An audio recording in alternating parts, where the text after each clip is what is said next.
Bonjour et merci de nous retrouver pour la Foi prise au mot, votre rendez-vous de formation chrétienne. Pour introduire le thème de la semaine, une citation d'Ignace d'Antioche remontant au début du IIe siècle. « Moi, j'écris à toutes les églises et je fais dire à tous que moi, c'est de bon cœur que je vais mourir pour Dieu. » Si du moins vous ne m'en empêchez pas. Je vous en supplie, n'ayez pas pour moi une bienveillance inopportune, laissez-moi être la pâture des bêtes par lesquelles il me sera possible de trouver Dieu. Alors, que penser de cette citation? Est-elle insupportable ou est-elle admirable? Et que penser du martyr, cette aspiration ancienne qui a pris une terrible actualité? Qu'en disent l'Ancien Testament, les traditions juives et chrétiennes, et qu'en dit le Coran? Pour répondre à ces questions, deux invités. Catel Berthelot, bonjour.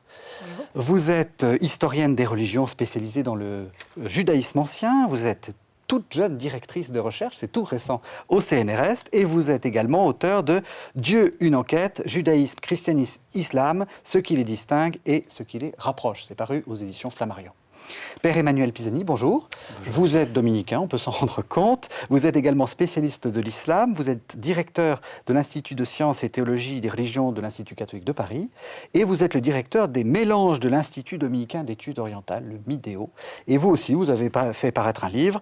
Il s'appelle « Le dialogue islamo-chrétien à l'épreuve ». Ça a paru aux éditions de l'Harmattan.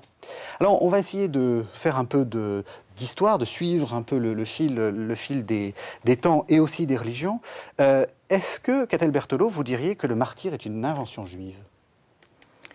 Eh bien, on pourrait dire que le martyr, les premiers cas de martyr, se trouvent dans des textes juifs antérieurs au christianisme. Donc, de ce point de vue, effectivement, la notion de martyr émerge avant le christianisme au sein du judaïsme. Mais il faut tout de suite souligner que dans la Bible hébraïque, la Bible juive, il n'y a pas de cas de martyr à proprement parler. Puisqu'en fait, on peut penser par exemple au cas de Daniel et des trois jeunes gens, donc Daniel dans la fosse aux lions, les trois jeunes gens dans la fournaise, bien connus de l'iconographie. Eh bien, dans les deux cas, ils sont sauvés miraculeusement. Donc là, ils ne meurent pas. Oui. Or, pour qu'il y ait martyr, il faut qu'il y ait mort, quand même. C'est plus pratique. Ce point-là fait consensus. Et ils ne meurent pas, et donc en fait, ce sont des récits d'exhortation à la fidélité à Dieu, y compris au sein du danger, dans les pires circonstances. Mais ce sont des récits qui montrent comment Dieu libère miraculeusement le fidèle, en écartant les flammes, les lions, etc. Donc pour l'instant, il n'y a pas de drame. Au sein de la Bible hébraïque, il n'y a pas de drame. Il y a des morts au combat contre les ennemis d'Israël, mais il n'y a pas de mort en martyr. Et il faut attendre les récits des livres des Maccabées, qui ne sont pas préservés dans la Bible hébraïque, qui font partie de la Septante, donc la traduction en grec de la Bible hébraïque, avec des ajouts de livres qui ne sont pas du tout inclus dans la Bible hébraïque. Donc dans la Septante, nous avons le premier livre des Maccabées, le deuxième livre des Maccabées, qui tous les deux se réfèrent à un même contexte historique, celui du conflit entre le roi séleucide Antiochos IV Épiphane et la communauté des Judéens, des Juifs de Judée, dans la première moitié du IIe siècle avant notre ère. Dans ce contexte, les lois juives vont être interdites, notamment la pratique du Shabbat, le respect des lois alimentaires juives, la circoncision, et ceux qui transgressent cet interdit seront mis à mort. En tout cas, c'est ce que nous raconte en particulier le deuxième livre des Maccabées, qui est beaucoup plus développé que le premier. Le premier, finalement, mentionne les martyrs simplement en quelques versets, car son propos, c'est de souligner l'héroïsme des Maccabées, une fratrie et par la suite une dynastie qui va sauver Israël et rétablir l'indépendance de la Judée vis-à-vis des Séleucides. Le deuxième livre des Maccabées, lui, va longuement décrire le récit des martyrs, c'est-à-dire ceux qui ont refusé de manger du porc ou bien de ne pas circoncire leurs enfants, etc., et qui, eux, vont connaître une mort dans des souffrances atroces. Ils sont dépecés, mutilés, enfin torturés de toutes les manières.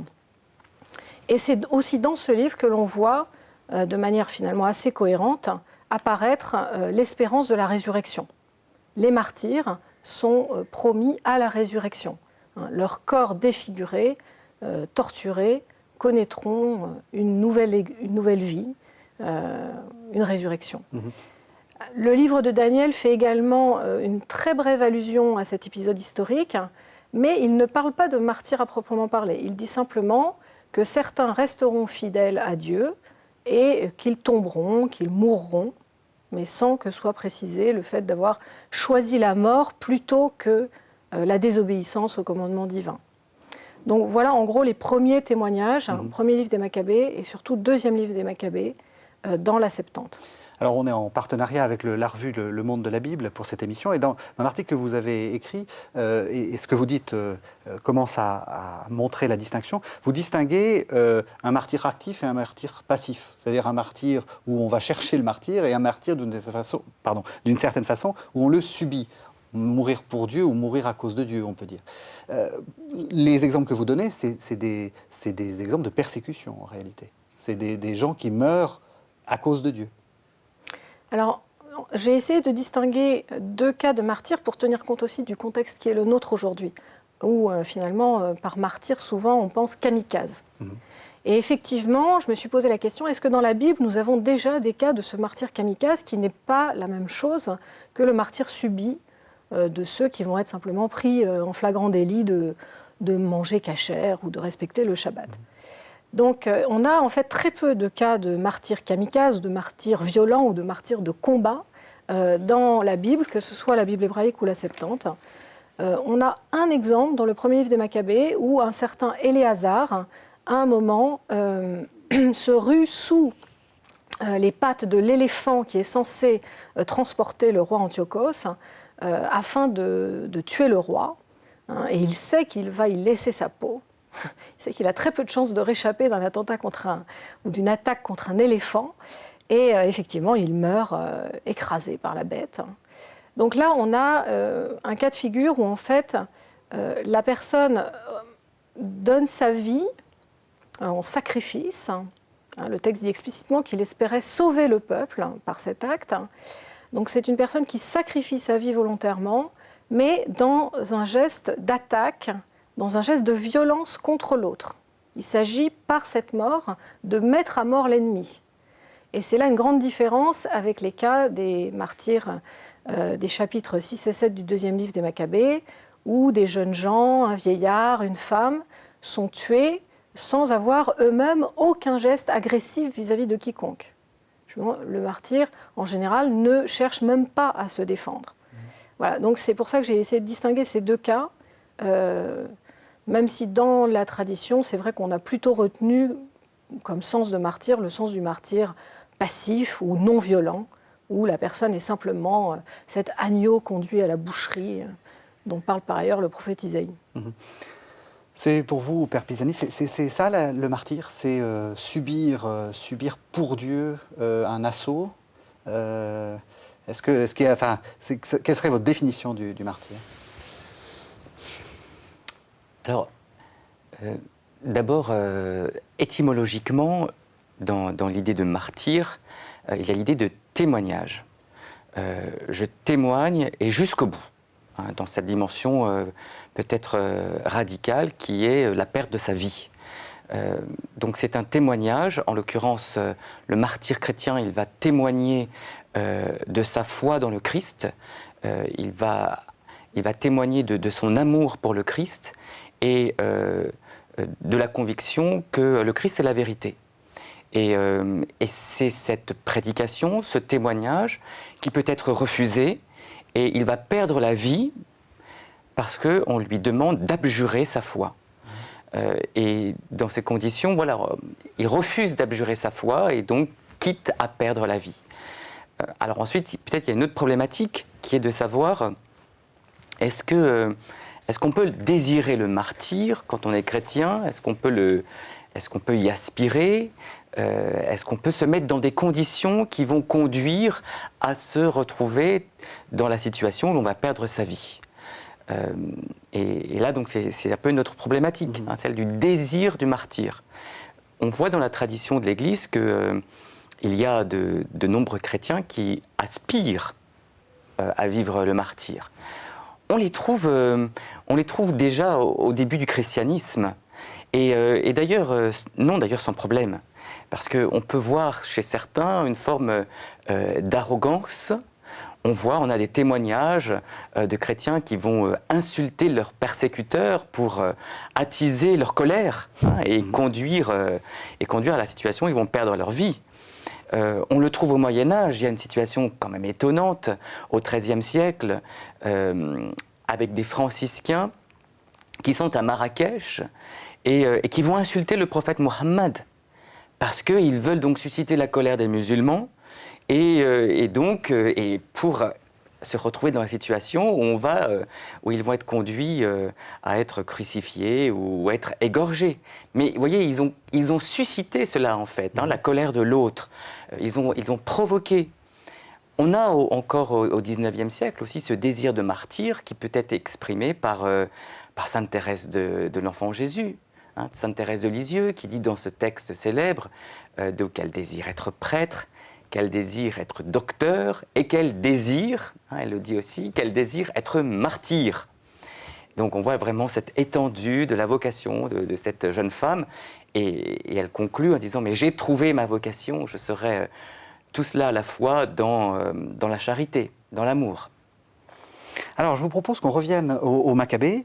On va entendre le chapitre 7 du deuxième livre des Maccabées, auquel vous avez fait allusion. C'est dans le contexte, donc on est dans cette persécution religieuse, et il y a 7 fils qui sont les uns après les autres, qui subissent les tortures pour abjurer, et il y a une mère qui exhorte ses fils à ne pas céder. On écoute donc le deuxième livre des Maccabées, c'est au chapitre 7.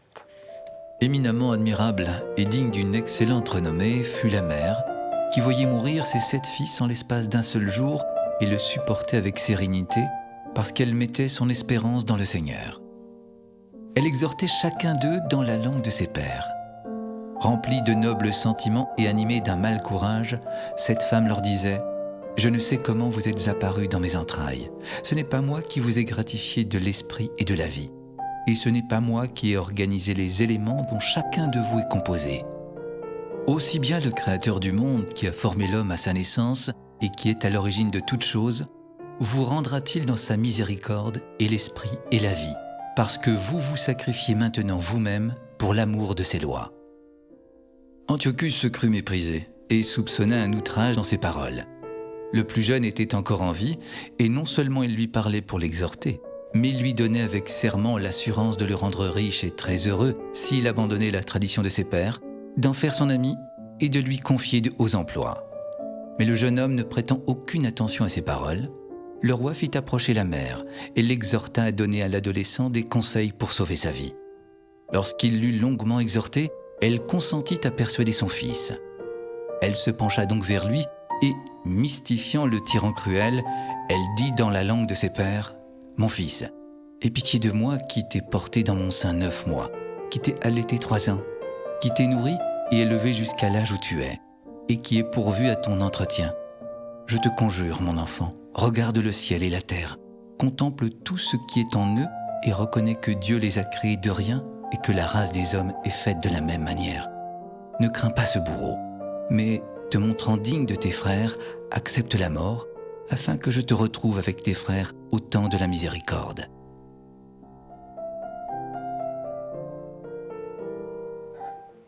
Alors voilà, Catel Berthelot, on a entendu ce texte un peu long.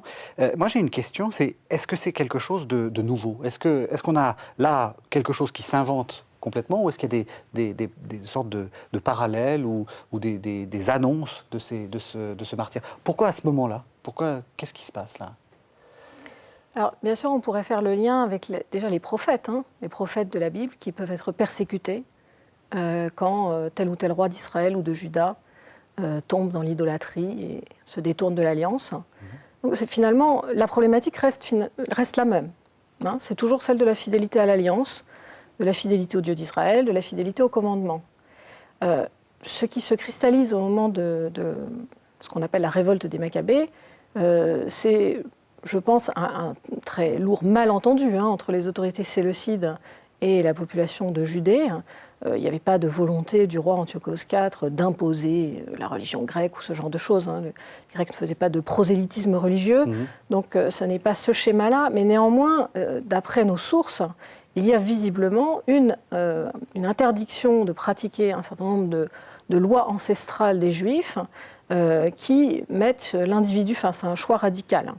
Et donc le choix de mettre en parenthèse l'alliance, ou bien de rester fidèle jusqu'au bout à la pratique des commandements donnés par Dieu à Israël. Et donc c'est dans ce contexte-là que cette pratique du martyre apparaît, toujours d'après nos sources. Et c'est vrai qu'on en aura encore d'autres exemples par la suite, en contexte chrétien cette fois, surtout médiéval, au moment des croisades. Des Juifs seront mis en situation de devoir choisir entre une conversion forcée au christianisme et la fidélité au judaïsme. Et est-ce qu'on peut dire que la nouveauté aussi, c'est le fait qu'on donne sens à cette mort? Parce qu'on l'a entendu dans le texte. Alors je ne sais pas si je tire pas un peu, mais tu auras la vie éternelle si tu meurs bien. Je te retrouverai, enfin c'est ce que dit la mère, je te retrouverai après. Est-ce que c'est pas ça la nouveauté? C'est le fait de se dire, voilà, il est mort pour Dieu et donc Dieu saura le récompenser. Et ça pose plus généralement la question du sens du martyr. Alors ça c'est la question de la théodicée en général, c'est-à-dire lorsque le juste souffre, le juste trouvera-t-il sa récompense en ce monde ou bien par-delà ce monde dans l'au-delà?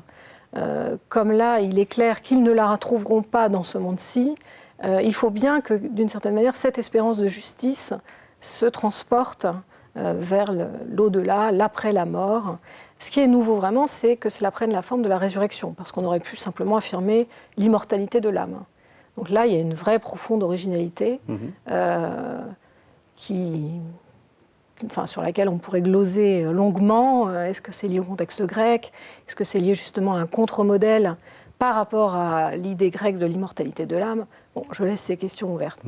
Mais le sens n'est pas qu'individuel, c'est-à-dire l'enjeu du martyr n'est pas uniquement pour la personne en question de connaître donc cette résurrection.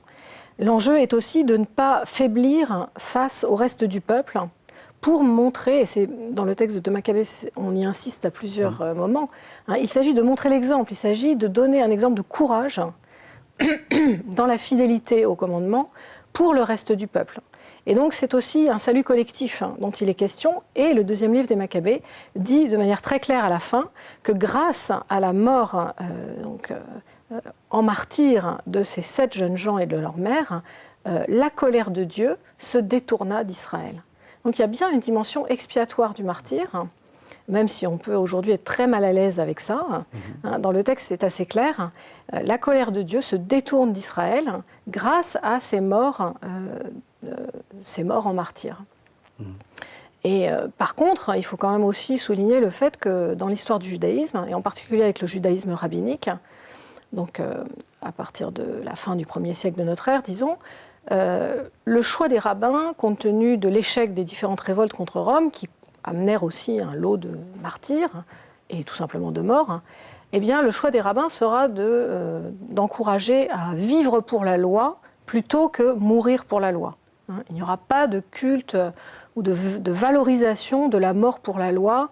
Ce sera vraiment limité à des cas extrêmes où on serait obligé d'enfreindre les commandements les plus fondamentaux du judaïsme en public. À nouveau, cette idée on risque d'entraîner le reste de la communauté dans l'apostasie, dans l'infidélité. Donc on peut à la limite transgresser en privé quand ça n'a pas de répercussion pour la communauté, puisque personne ne le saura.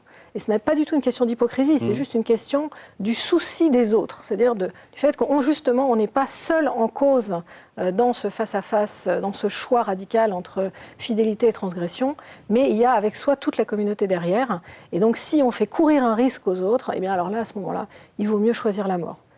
Ce qui est intéressant, c'est par rapport au début du christianisme, la résurrection va donner, la résurrection du Christ, donc non seulement la foi, mais la certitude que le Christ est ressuscité, va donner une toute autre couleur aussi à ce sens des premiers martyrs.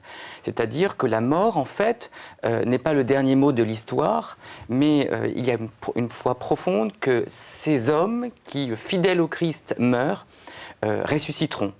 Et donc la foi au Christ ressuscité fait que on va, alors même que l'on se retrouve amené à subir violence, persécution et mort, on va chanter Deo gratias, hein, et on est convaincu que, eh bien, que ces hommes qui meurent, eh bien, sont ressuscités. Et chez certains auteurs, chez certains pères de l'Église, Origène, Tertullien, même ils sont ressuscités tout de suite. C'est-à-dire, il y a plusieurs théologies qui se dessinent, mais il y a celle qui va dire l'homme, lorsqu'il meurt, va avoir un temps dans l'Hadès, dans le purgatoire, avant le jugement final, alors qu'il y a une sorte de privilège qui va être donné à ces martyrs qui ressuscitent immédiatement et qui, d'emblée, ont la possibilité de voir Dieu. Mais ça pose quand même une question théologique assez redoutable, hein, qu'a évoqué Catel Berthelot. Et vous êtes le théologien le plus proche de moi, donc je vous la pose. Ça veut dire que Dieu est assoiffé du sang des martyrs. Ça veut dire que c'est une sorte il aime bien, quoi. Il aime bien qu'on meure pour lui. Qu'est-ce qui vous fait dire ça, que Dieu est assoiffé du sang des martyrs? Non, mais vous voyez, parce qu'il récompense de manière, et c'est cette question, il récompense de manière spéciale ceux qui sont morts pour lui. Oui, alors d'abord c'est une théologie qui s'est dessinée chez certains pères. Oui. Après, il faut quand même peut-être affiner. Oui, est-ce que vous nuanceriez? Voilà, je crois qu'il faut nuancer, et surtout au cours des siècles, les théologiens ont posé les distinctions qui s'imposaient. Oui. Mais je dirais en tous les cas qu'il y a, à travers l'acceptation de la mort qui est subie, hein, qui n'est pas voulue, et comme je l'ai dit tout à l'heure, parfois elle a pu être recherchée, mais ceci n'est pas sans problématique, justement. Hein. Provoquer l'autre, saint Thomas d'Aquin le dit, hein, provoquer donc le persécuteur n'est pas digne des martyrs. Hein. On ne peut pas bénéficier, jouir de la condition de martyr, être reconnu comme un martyr à partir du moment où on a provoqué son persécuteur. Donc, bon, déjà, c'est une première distinction importante. Ensuite, donc, la mort qui arrive, eh bien, qu'est-ce qui fait tenir, au fond, ces hommes? C'est quand même incroyable, parce que, et là aussi, il y a un témoignage pour la communauté, parce que on pourrait imaginer qu'ils étaient plus courageux hier que nous ne sommes aujourd'hui. Hein. Le martyr fait peur, le martyr impressionne, on n'a pas vraiment envie de mourir martyr. Faut être effectivement saint, ou s'appeler Sainte Thérèse de l'Enfant Jésus pour désirer le martyr. Paul VI, dans une prédication sur les martyrs d'Afrique, le dit. C'est quelque chose qui est difficile à aspirer, enfin, surtout aujourd'hui, mais je crois peut-être même aussi hier.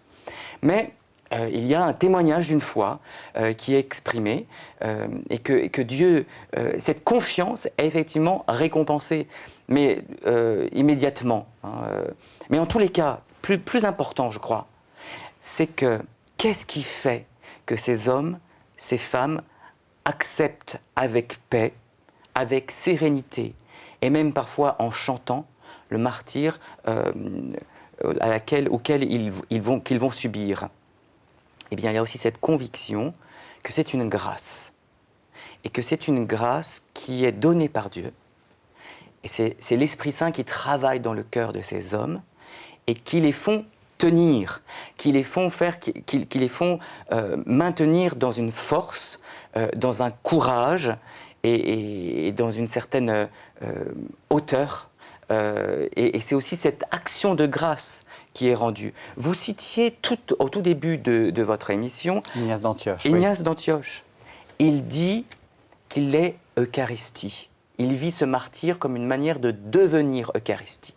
Il n'y a pas que Jésus qui est Eucharistie, mais il s'agit pour tout chrétien de devenir cette Eucharistie jusqu'à la mort donnée, c'est-à-dire jusqu'à sa vie donnée, jusqu'à la mort.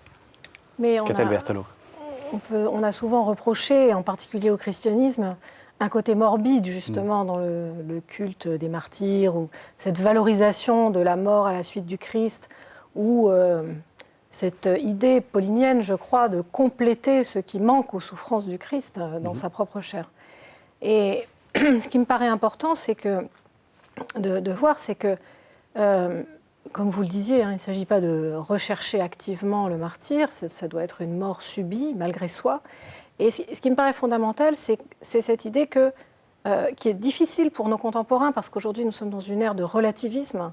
où les gens disent souvent que finalement judaïsme, christianisme, islam ont le même message, parlent du même Dieu. Alors finalement, pourquoi tous ces conflits et pourquoi tous ces désaccords théologiques?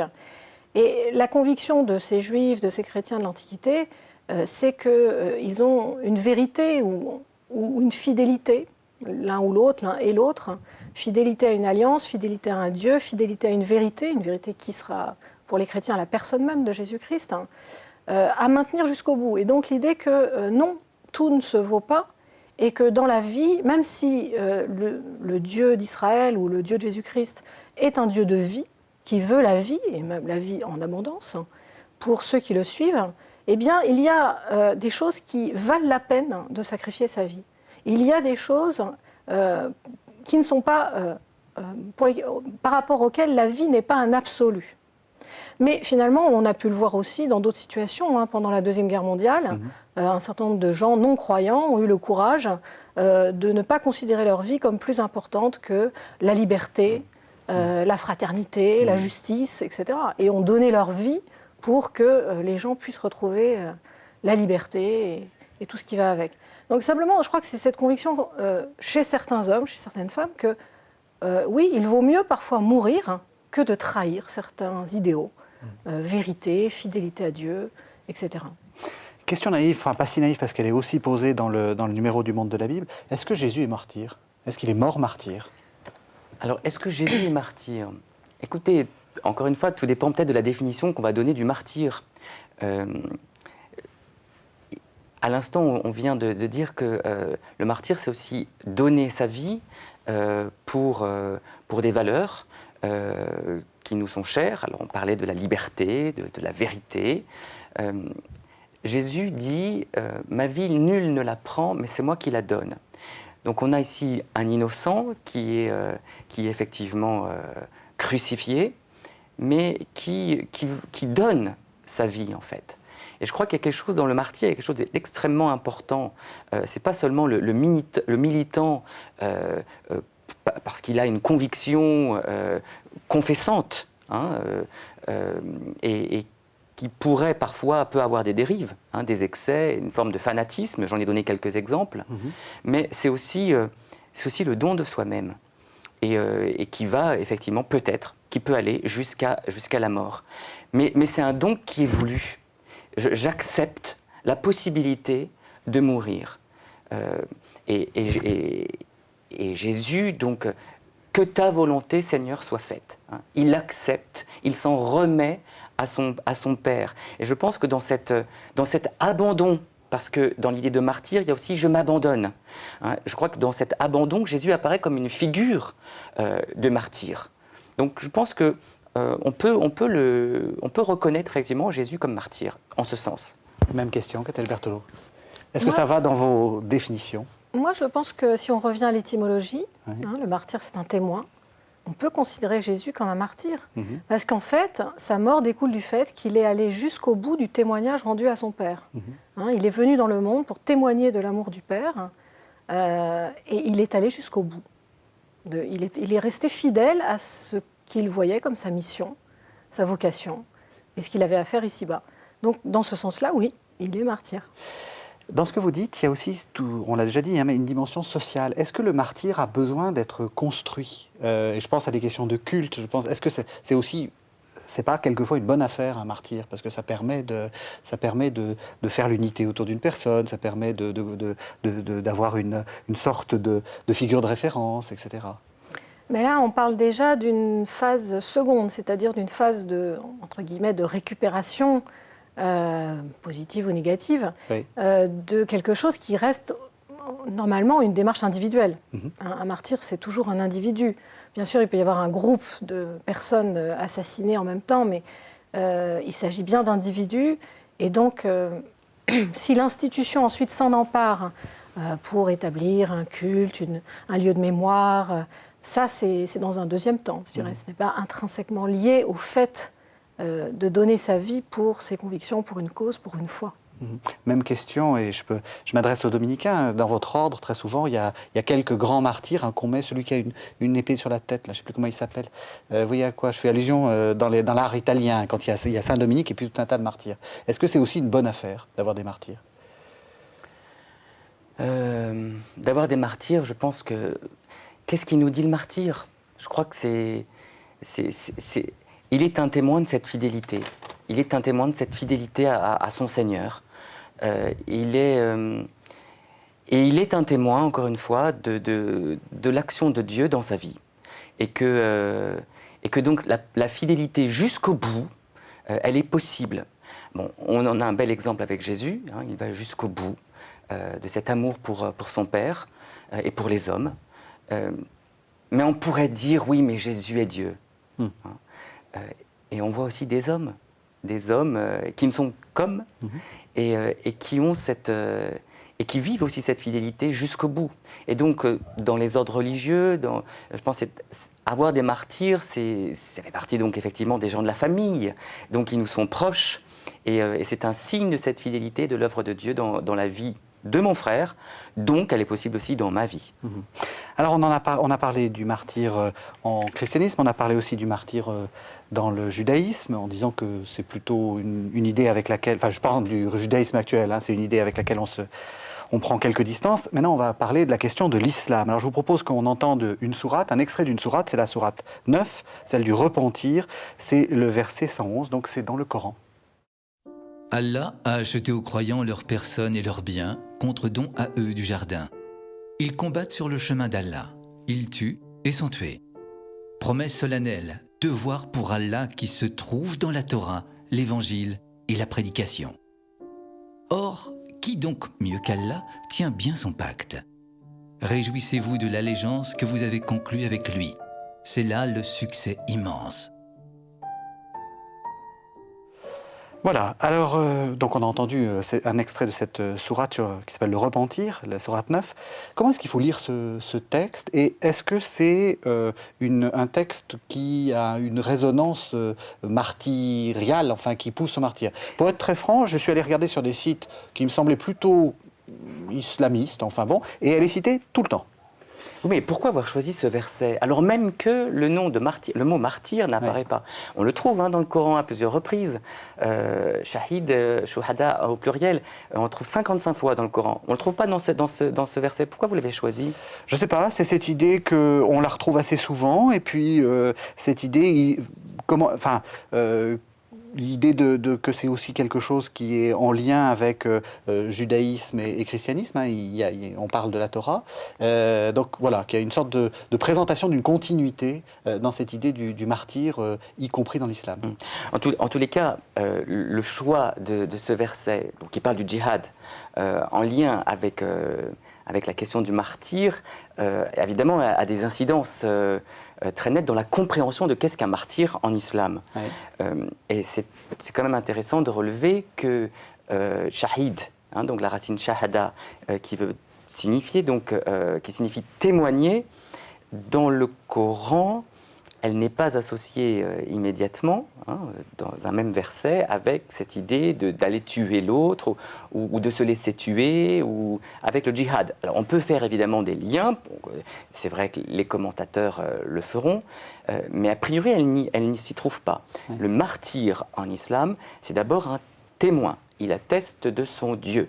Le premier pilier de l'islam, la shahada, c'est il n'y a pas d'autre Dieu que Dieu, et on ajoute wa Muhammad Rasulullah, et Mohammed est son prophète. Donc c'est d'abord témoigner de cela, attester de cela. Et on trouve des allusions donc il y a 3 versets où on parle des martyrs comme qui sont déjà au paradis, qui sont au ciel, et qui attestent donc de cette réalité et de Dieu. Alors, après, donc l'associer avec l'idée de combat, évidemment, on peut le faire. Les commentateurs vont le faire, donc c'est pas complètement incohérent de l'avoir fait. Comme vous avez dit, c'est une sourate sur le djihad. Ça veut dire que, enfin, dans le langage courant, oui, djihad, ça a quand même tendance à avoir une parenté avec martyr. Oui, c'est ça. C'est-à-dire que, le Coran n'établit pas ça directement en lui-même, dans le texte pris tel qu'il est, mais après dans sa compréhension, dans sa lecture, dans les commentateurs qui vont poser un regard, qui vont expliciter les versets, on va établir des liens de corrélation entre les versets. Mais encore une fois, ça c'est un travail d'homme. C'est pas le travail, le texte lui-même n'invite pas forcément à faire ces liens. Mais peut-être un des fondements qui peut justifier plus facilement cette articulation, c'est la sunna, c'est-à-dire c'est les paroles du prophète Mohammed. Et donc effectivement, celui qui combat dans les voies de Dieu, qui combat pour l'islam, mais attention quel type de combat il s'agit, hein, c'est un combat de défense pour préserver l'islam face à une offensive, eh bien Dieu va le récompenser.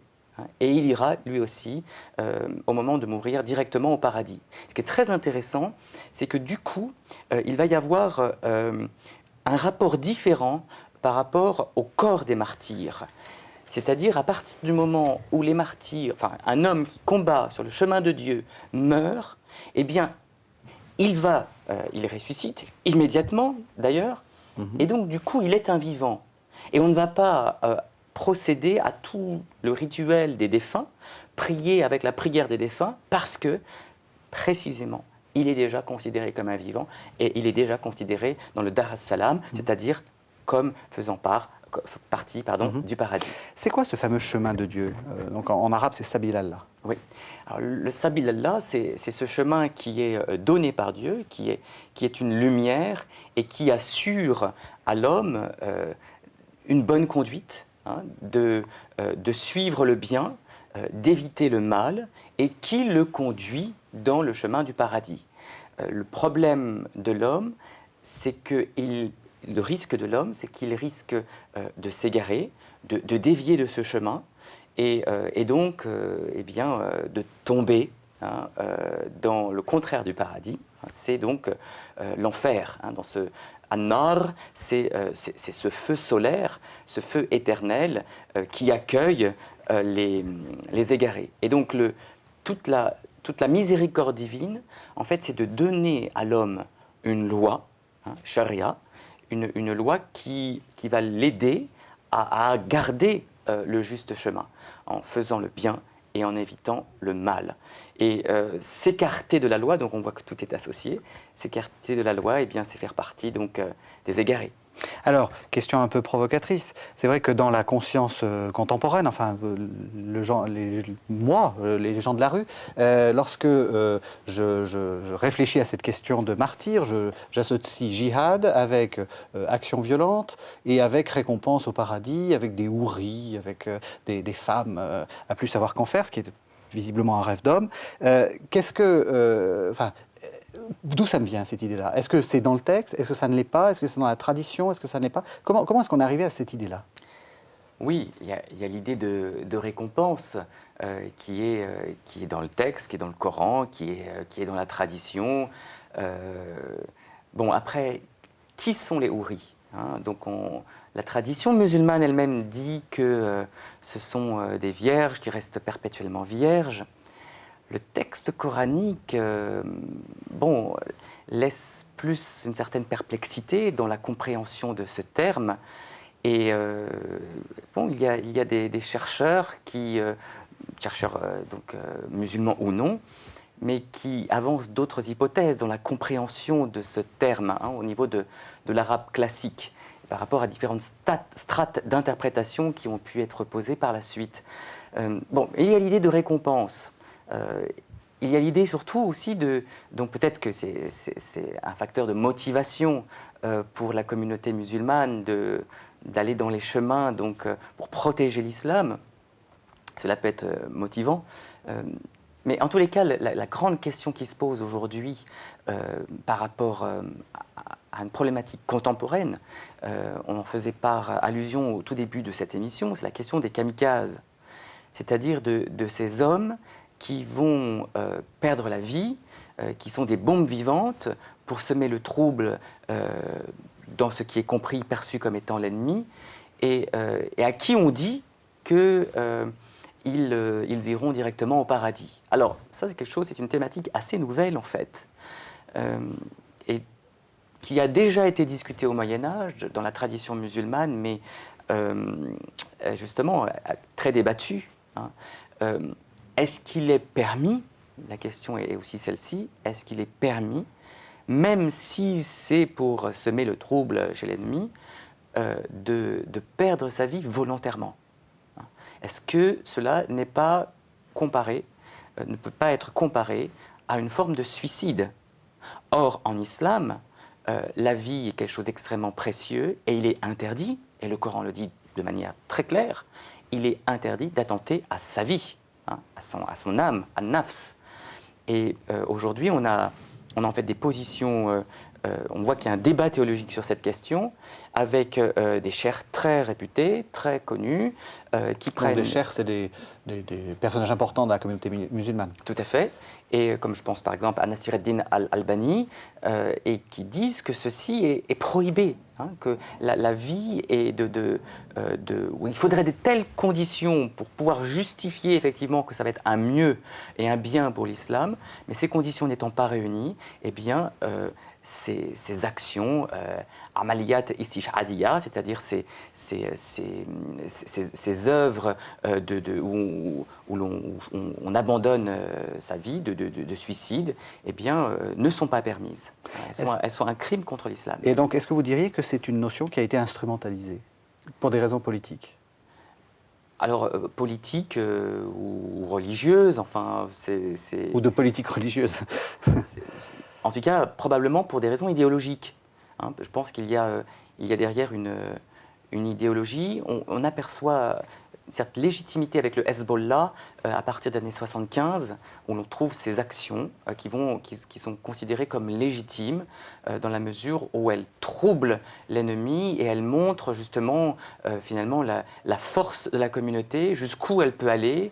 Et même lorsqu'on a des jeunes, des adolescents, des femmes, hein, qui sont prêtes ou prêts à donner leur vie, et donc c'est pour vraiment semer le trouble en montrant on aura le dernier mot, vous ne l'aurez pas, vous ne pourrez pas l'avoir.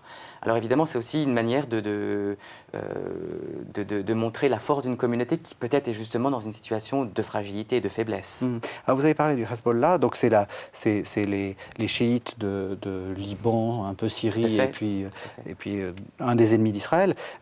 C'est donc des chiites. Est-ce qu'il y a des différences entre les différentes, je ne sais pas comment on dit, confessions musulmanes, au moins entre chiites et sunnites?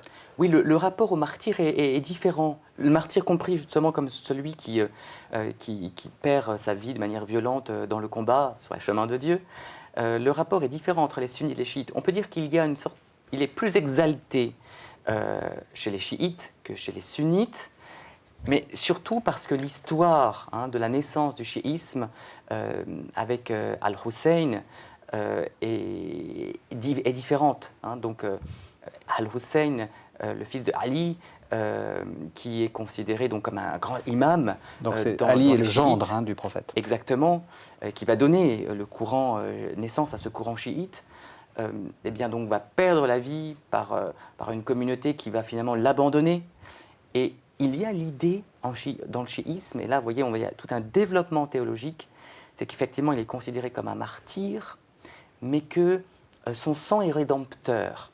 Et donc il y a un lien qui va être établi entre le sang du martyr et la possibilité de la rédemption pour la communauté. Et d'ailleurs, ça c'est quelque chose qu'on peut retrouver, enfin qu'on retrouve d'ailleurs en christianisme. Et on peut faire un pont là ici entre le chiisme et la théologie chrétienne, alors même que cette théologie ne se trouve pas dans le sunnisme. Donc un autre regard sur le martyr et sur le sens à lui donner. Catel Berthelot, est-ce que vous diriez, un peu comme le texte, que Torah, Évangile et donc Coran sont alignés sur la question du martyr? Est-ce que vous diriez qu'il y a une sorte disons, de consensus sur la question du martyr, ou est-ce que chaque religion diffère? Ou est-ce que ce qui diffère, c'est pas vraiment l'accent que met chaque religion, mais c'est comment on l'interprète et qu'est-ce qu'on veut en faire, comment on l'instrumentalise? Je dirais que chacune des trois religions met l'accent sur la nécessité de la fidélité à Dieu, à ses messagers, prophètes. Donc ça pourrait être à la loi de Moïse, ça pourrait être à Jésus-Christ ou au prophète Mohammed. Mais voilà, donc après, ça va passer par des personnes et des révélations spécifiques qui ne disent pas la même chose. Mais ce qui est commun, c'est cette exigence de fidélité. De fidélité, y compris jusqu'à la mort dans certaines circonstances dramatiques. Voilà, donc là, il me semble qu'il y a un accord sur le fait que cette dimension transcendante de l'existence doit, dans certains cas, prendre le pas sur la préservation à tout prix de la vie individuelle. Et pourquoi, comme vous l'avez dit, dans le judaïsme, on est très à distance avec cette idée de martyr? Est-ce que c'est lié aux conditions de l'histoire ou est-ce que vous pensez qu'il y a quelque chose qui, dans l'interprétation juive, qui permet ou qui pousse à prendre cette distance? Je pense que ça a un rapport avec les circonstances historiques qui ont vu la structuration du judaïsme rabbinique. D'abord, l'échec de 3 grandes révoltes contre l'Empire romain en moins d'un siècle, entre le 1er et le 2e siècle de notre ère, et le fait que beaucoup de vies juives ont été perdues, et que du coup, il y a un refus de la lutte armée, une méfiance vis-à-vis de mouvements messianiques violents, de volonté de revanche militaire, et donc du coup, on privilégiait plutôt le fait de faire vivre les communautés, de faire vivre le judaïsme, plutôt que de vouloir à tout prix l'emporter, prendre sa revanche et faire triompher le monothéisme ou faire triompher l'indépendance politique d'Israël. Donc on accepte de subir une situation de domination du moment qu'elle permet néanmoins la pratique des commandements de l'Alliance. Et on va plutôt mettre l'accent sur le fait de préserver la vie que de la mettre en jeu dans un affrontement direct avec ceux qui, de toute évidence, sur le plan historique, pendant de nombreux siècles, sont plus forts. Même question pour l'islam. Pourquoi est-ce qu'on a l'impression actuellement que c'est le contraire? Certains mouvements ont mis en avant cette notion-là. C'est-à-dire donc de martyr, oui. jusqu'à mourir sur jusqu'à mourir et prendre ce qu'on pourrait appeler un martyr actif, c'est-à-dire oui. Vous avez un certain nombre de courants de théologiens, Youssouf al-Qaradawi par exemple, donc qui est un frère musulman qui prêche sur Al Jazeera et qui dit que le martyr, la perte de sa vie donc sur les chemins de Dieu, pour reprendre l'expression coranique, est une des plus belles voies du djihad. Donc vous voyez que le lien entre le martyr et le djihad, qui n'est pas, j'ai pris quelques secondes pour le dire au tout début, dans le Coran, mais qu'on va retrouver chez des commentateurs et qu'on retrouve aujourd'hui chez des prédicateurs. Et donc je crois qu'il y a aujourd'hui, dans le contexte peut-être aussi entre les pays musulmans, Israël, sunnisme, chiisme, de grandes tensions, de conflits, et bien là il y a les religions, enfin les différents courants musulmans qui ont plus ou moins une grande influence, ou qui acquièrent peu à peu une certaine influence, aujourd'hui sont ceux qui privilégient cette voie de l'extrémisme, du martyr, et sous des formes nouvelles. Il ne faut pas quand même oublier aussi les conditions socio-politiques, économiques des pays dont nous parlons et des groupes dont nous parlons. C'est-à-dire que dans le contexte contemporain, il est bien évident que quand on n'a absolument rien à perdre, parce que de toute façon on vit dans un contexte de pauvreté, d'enfermement, sous une dictature, etc., on a beaucoup moins à perdre que quand on est installé confortablement en Occident, en jouissant de toutes ces libertés. Donc il y a aussi, et puis il y a également une dimension politique internationale de lutte contre l'Occident, les États-Unis, voilà, il y a cette idée que les États-Unis sont responsables aussi de la situation au Moyen-Orient, par leur intervention en Irak, par quantité de facteurs, et que donc il y a une lutte à mener pour la liberté des populations arabes. Bon.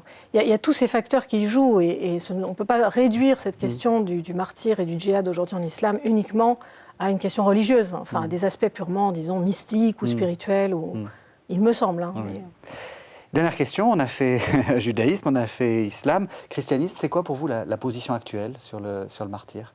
Comme ça, le téléspectateur a une sorte d'état de la question. On est en train je crois, de passer du martyr de la foi, pas passer, on ne le supprime pas, mais aujourd'hui, il y a la thématique qui émerge en théologie, la réflexion qui est faite, c'est le martyr d'amour. C'est-à-dire celui qui donne sa vie pour ses amis. qui va jusqu'au bout dans le don de lui-même, en sachant que peut-être dans ce don de lui-même, il connaîtra la mort. Et une des figures, alors qui est encore discutée parmi les théologiens, mais c'est les moines de Tibérine. Ils savent que, eh bien, en restant en Algérie, ils peuvent peut-être trouver la mort. Mais justement, ils ont fait vœu de stabilité, ce sont des moines, et ils donnent leur vie, ils ont donné leur vie pour cette église d'Algérie, pour leurs voisins, et ils sont en cohérence avec eux-mêmes en sachant que peut-être, eh bien, ce choix fera qu'on leur ôtera. Même question, très rapidement, vous voyez comment, avec le regard de l'historienne, l'évolution de la position du martyr dans l'Église catholique et même dans l'Église générale? Je suis très contente de la réponse que vous proposez parce que je trouve que c'est quand même une notion nettement plus stimulante, le martyr d'amour, que simplement le martyr de combat ou même le martyr pour maintenir à tout prix un certain credo, par exemple, hein, puisqu'on a pu voir aussi ça au sein du christianisme, même entre chrétiens. Donc je pense que orienter le martyr vers l'amour, à la fois amour pour Dieu et amour pour les hommes, vis-à-vis desquels on s'est engagé, moi ça me va bien. Ça, je suis prête à accepter cette notion de martyr. Eh bien, merci à tous les deux. Alors, je vous rappelle que nous sommes en partenariat avec la revue Le Monde de la Bible, dont voici le numéro 214. Donc, on va essayer de le montrer. Donc, qui est consacré, comme toujours, il y a une très jolie couverture, et qui s'appelle Mourir pour Dieu. Voilà, c'est le numéro 214 du Monde de la Bible. Je rappelle également vos deux livres. Alors, Catel Berthelot, vous avez fait paraître Dieu, une enquête, judaïsme, christianisme, islam, ce qui les distingue, ce qui les rapproche. C'est aux éditions Flammarion. Et Emmanuel Pisani, vous avez fait paraître Le dialogue islamo-chrétien à l'épreuve. C'est aux éditions de l'Harmattan. Merci vraiment à tous les deux de nous avoir fait mieux découvrir cette notion de martyr. Merci à vous de nous avoir suivis. Vous pouvez retrouver cette émission sur le site de la chaîne www.ktotv.com. Merci encore et à la semaine prochaine.